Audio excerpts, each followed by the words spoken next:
Friends, hi guys. आज मी मस्त तुम्हाला डाएटची रेसिपी दाखवणार आहे. आपण मिक्स करून घेऊ पूर्ण.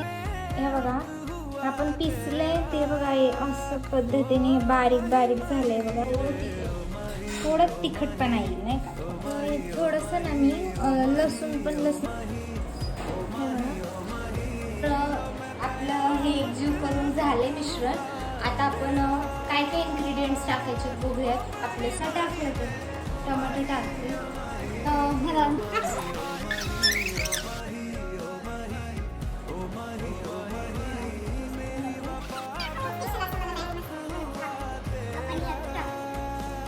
करते थोडंसं.